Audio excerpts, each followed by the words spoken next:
Dia mau berkorban demi negaranya Bapak Ibu. Negara kita Bapak Ibu. Bahkan dia bisa mengorbankan karirnya sebenarnya Bapak Ibu. Itu cedera kalau atlet, kalau udah parah nggak bisa karirnya bisa selesai Bapak Ibu. Tapi dia nggak mau berhenti, dia berjuang sampai titik darah penghabisan Bapak Ibu. Sampai benar-benar bisa jalan lagi, akhirnya dia berhenti Bapak Ibu. Hanya demi negara Bapak Ibu. Kenapa kita nggak mau mati-matian untuk orang-orang yang kita cintai Bapak Ibu?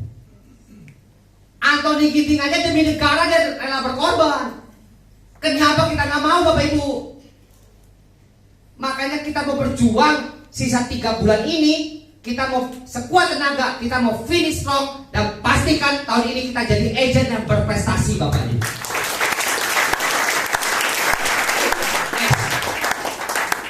Next. Jangan cengeng Bapak Ibu.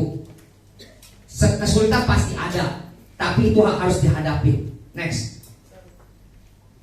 Sorry sebelumnya ini Bapak Ibu. Nah setelah next. Nah setelah itu kan dia udah mulai pulih, dia ikut China Open. Hari ini juga baru selesai China Open ya kemarin ya. Ini China Open 2018, dia masuk final Bapak Ibu dan juara akhirnya, mengalahkan Kento Momota. Kento Momota itu pebulu tangkis nomor 1 di dunia yang tidak terkalahkan pada saat itu Bapak Ibu. Itu dia baru naik daun, nggak ada yang ngalahin Bapak Ibu. Dia waktu itu peringkat 3 tapi udah nggak ada yang ngalahin itu Bapak Ibu. Tapi Anthony Ginting masuk ke final dan mengalahkan Kento Momota Bapak Ibu. Itu 1 bulan sejak Asian Games Bapak Ibu. Dan dia mengalahkan Lindan, Viktor Axelsen, Chen Long, Chou Tien-chen, dan terakhir juara dunia Kento Momota. Semua pebulu tangkis raksasa di dunia dikalahkannya Bapak Ibu. Artinya Bapak Ibu, tidak ada yang tidak mungkin bagi orang yang mau berjuang sampai titik darah penghabisan Bapak Ibu. Tepuk tangan buat kita.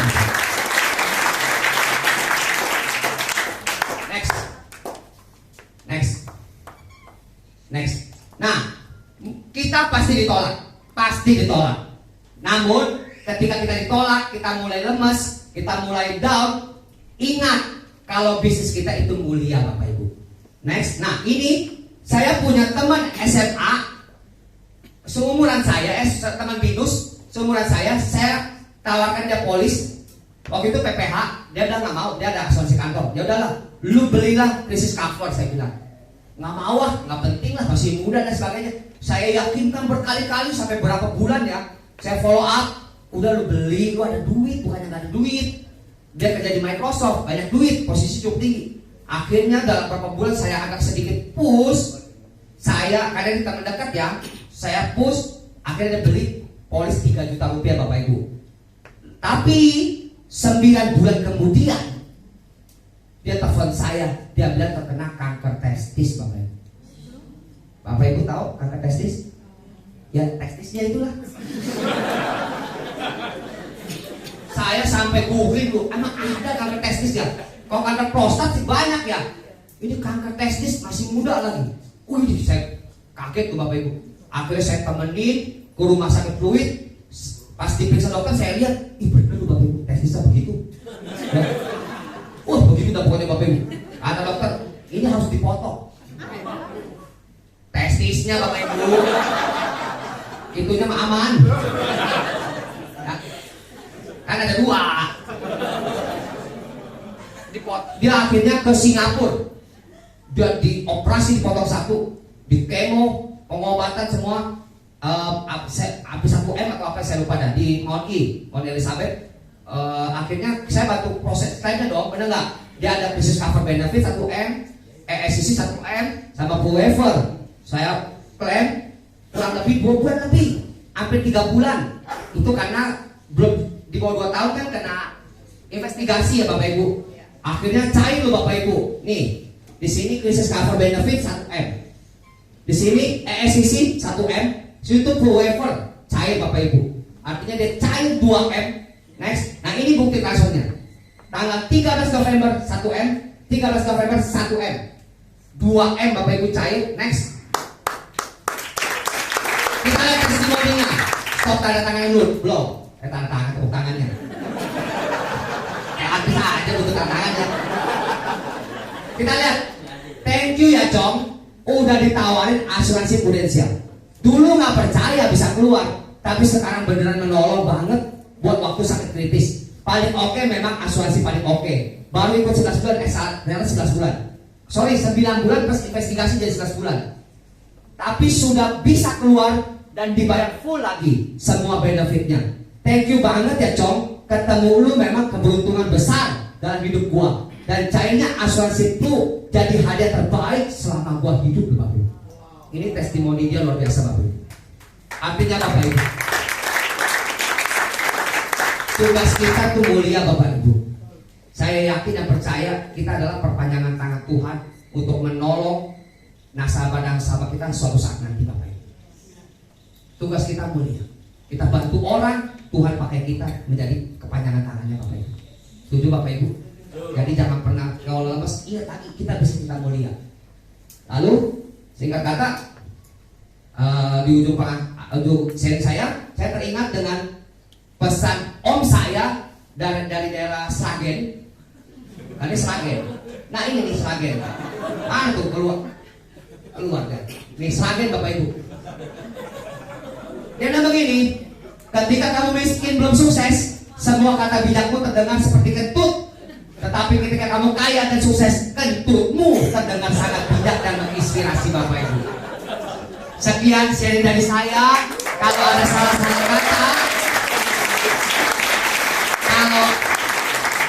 kalau ada salah-salah kata mohon dimaafin. Kalau nggak dimaafin besok juga saya pulang sih Bapak Ibu. Ya, intinya gimana Bapak Ibu? Seorang Andi Irawan terlahir dari keluarga miskin di rumah 9x4 gang kecil, tapi punya hak yang sama dan bisa sukses di Prudensial. Artinya kalau saya bisa, teman-teman juga pasti bisa. Kita semua Bapak Ibu. See you in Oslo and Copenhagen.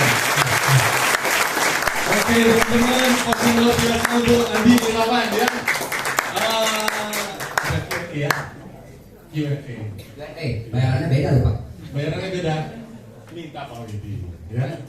Mungkin ada yang mau bertanya dari tadi cuma ketawa-ketawanya aja, tapi harus tanya dulu. Ya, Edi ya, mau tanya dulu.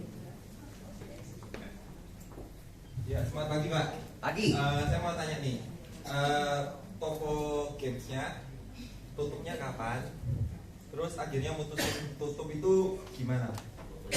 Seperti itu. Terus habis itu kan tadi PCC leader ya. PCC leader ini rekrut timnya seperti apa ya? Bisa tolong sedikit sharingnya. Thank you. Oke. Ketika saya jalan bisnis muda pertama kali itu saya benar-benar babak belur Bapak Ibu.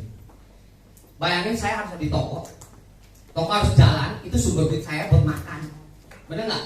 Tapi saya harus prospek, saya harus rekrut. Kadang ada siang saya nyampe toko, beres-beres kerja dikit, langsung berangkat ketemu calon nasabah, prospek.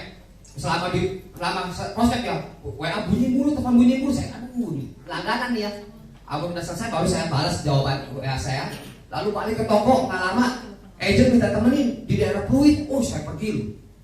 Saya pergi. Selama agent minta bantuan saya paksain dah. Saya fight, saya temenin. Balik lagi ke toko, kerja lagi, pulang rumah, habis pulang rumah, prospek lagi. Itu hampir 1 tahun pertama. Saya begitu Bapak Ibu. 1 tahun pertama itu Bapak belum. Untung saja saya nggak sakit tifus loh Bapak Ibu. Beneran loh. Istri ngoceh nggak ngoceh Bapak Ibu. Lu kerja jangan begitu-begitu amat. Kalau lu mati nih gue jajan muda. Kan? Ya. Tapi saya cuma bilang begini, lu kasih gua waktu 4-5 tahun, kita akan menikmati hidup yang lebih gemilang. Saya bilang begitu. Ya kan? Lu jangan pasang mulu, lu bener-bener lu ya istirahat. Oke? Tapi saya fight, mati-matian. Akhirnya saya, apalagi setelah saya capai PCC San Francisco, saya ajak istri saya pertama kali ke Amerika ya. Wah seneng banget dia. Ketika kalau saya ada di rumah, kok lu gak keluar sih, lu gak prospek sih lu? Ntar lu gak ada pesan ini nih. Wah udah beda tuh. Tadi istri yang kurang support, ketika udah capek prestasi, udah ikut perjalanan, biasa berubah Bapak Ibu. Makanya kalau pasangan yang belum support full, paksakan diri minimal dapat startup. Kalau capek dapat startup, bisa pergi berdua, perubahan drastis terjadi pasti Bapak. Beneran, nikmati perjalanan kuliah yang luar biasa loh. Ya, kita nginep di apa di San Francisco itu hotel bintang 5 di mana tempat kalau presiden-presiden berkunjung tuh nginep di situ. Saya lupa nama hotelnya. Ya, kita gala dinner di balai kota gubernurnya luar biasa. Itu makanya harus paksakan diri. Itu kontak pantik. Akhirnya saya udah pusing ngurus toko. Toko juga makin lama makin surut. Toko PlayStation kan makin surut ya. Jayanya dulu, sekarang udah mulai mati ya kan. Nah, dihitung-hitung selama ngurusin toko saya pusing sama giro. Besok tutupin giro gimana? Atau teman-teman pedagang ada ngalamin nggak? Aduh, bayar giro gimana nutupin giro? Stres, kurang duit mulu.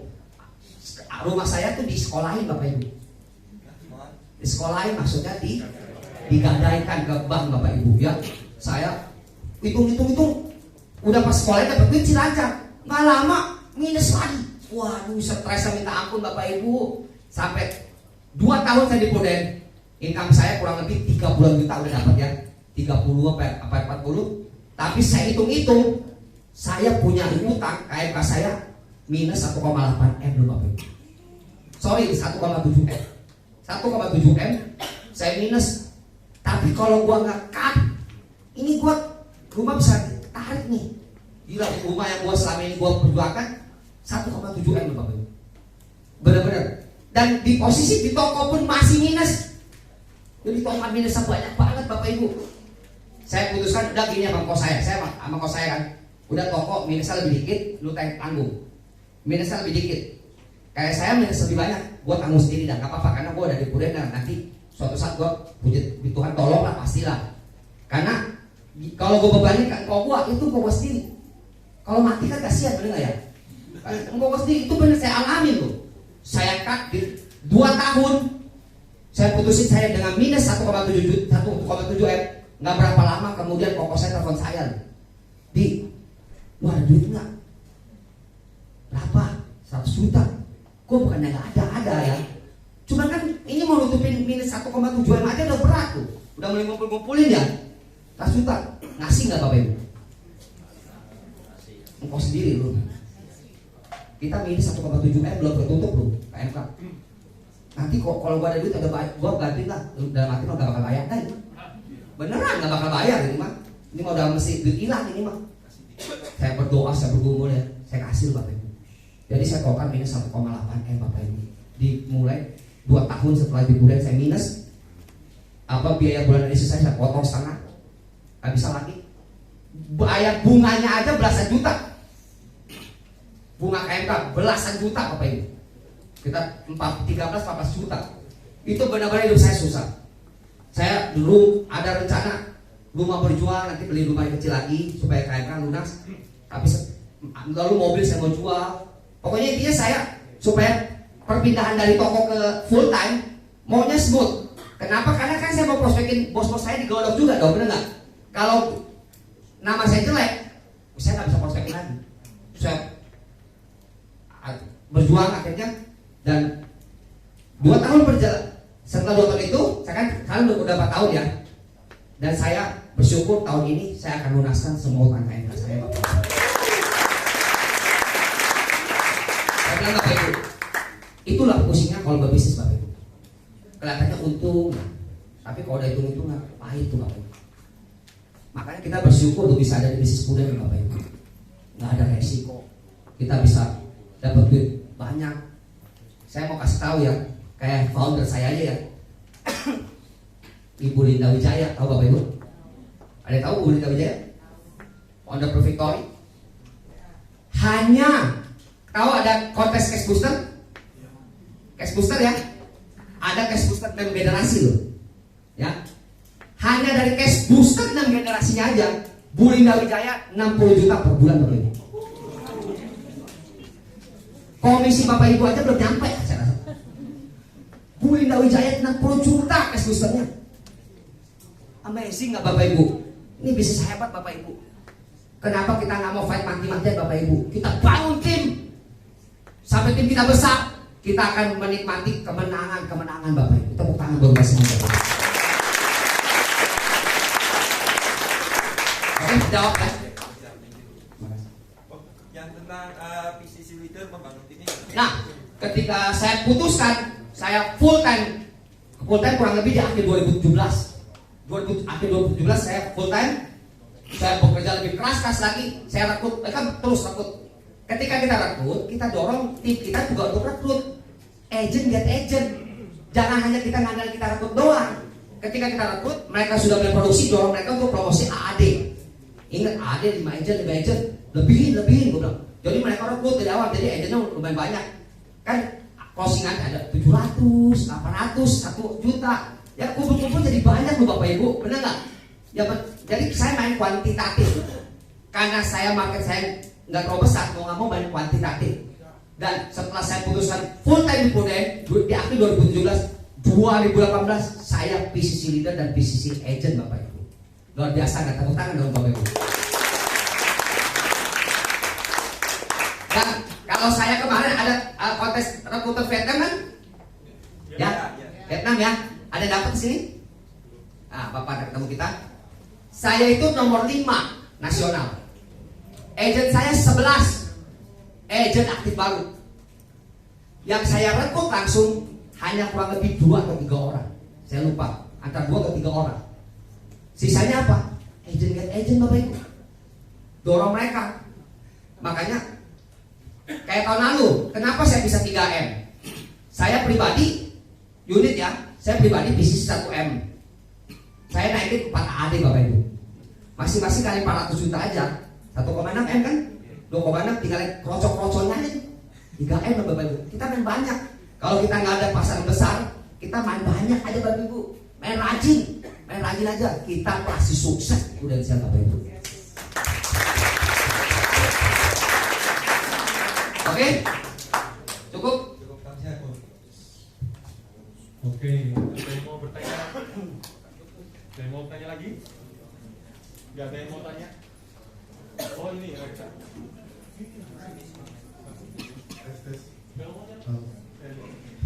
Oh, saya mau tanya itu kan sekarang kita prospek harus elegan. Saya kasih contoh dong, prospek elegan kayak gimana? Nah, betul. Menurut saya, kalau saya pelajari sekarang ya, ini ada 5 tahapan ketika kita prospek. 1, pendekatan. 2, presentasi. 3, handling objection. 4, closing. 5, service. Menurut saya, sekali lagi menurut saya, dari 5 tahapan ini, pendekatan memakan 50% porsi. Presentasi 10% saja, karena yang kita presentasi itu aja. Itu bisa copy paste ya, dihafal doang. Handling objection juga 10% aja. Pertanyaan nasabah itu aja, jawabannya pun itu aja. Closing, teknik closing 10%, service 20%. Jadi yang paling penting sebenarnya apa?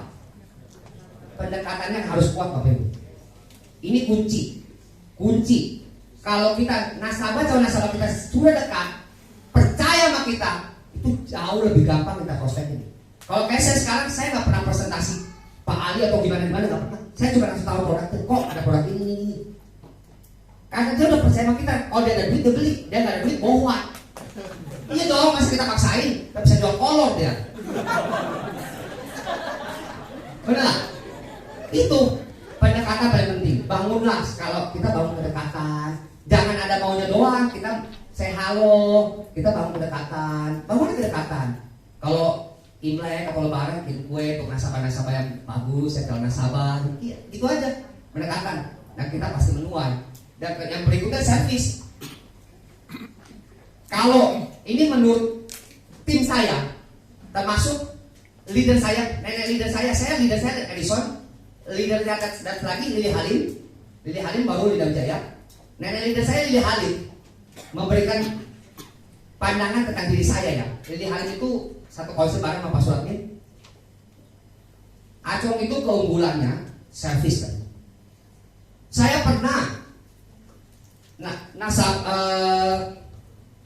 nasabah, yang nasabah tuh suaminya, istrinya WA saya, kok laki gua meriang nih, udah berapa hari, boleh bisa klaim nggak? Oh iya bisa, bawa aja, jam 9 malam tuh, langsung aja masuk rumah sakit. Oh ya, tahu rumah Grogol, udah ke rumahnya. Saya bilang, besok aja dah. Kok udah besok, orang udah parah begini ya kan, udah berhari-hari, jangan tunda.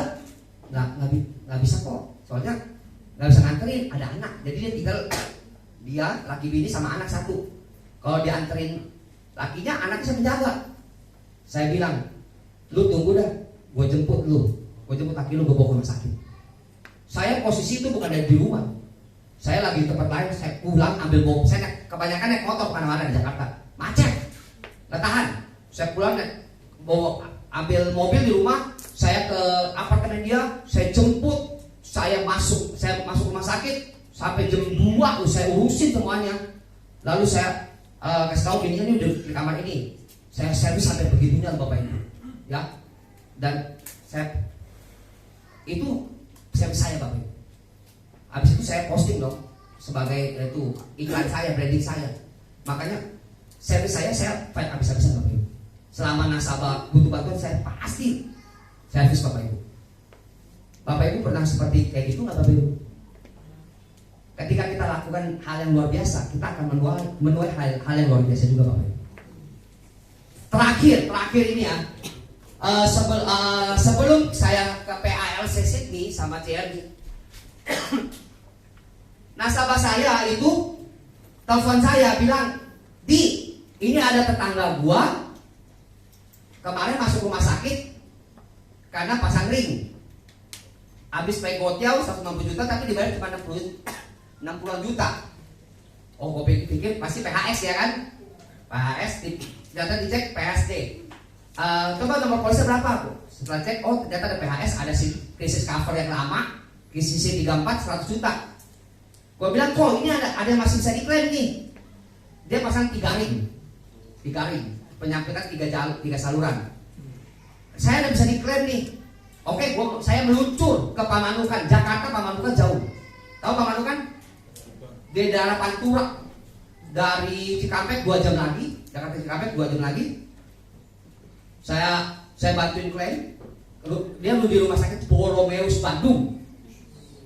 Jadi Jakarta Bandung kan macetnya parah ya. Gara-gara tol Cikampek 2 dibangun ya. Saya 3 kali bolak-balik untuk urus klaimnya Bapak Ibu. Ini bukan nasabah saya. Saya bantu Bapak Ibu. Tapi sambil bantu saya bilang, kok lu bisa dapat Gio nih, PPH, Silver A, ya kan? Tipe D kan? Silver A atau Bronze A. Preminya nggak beda.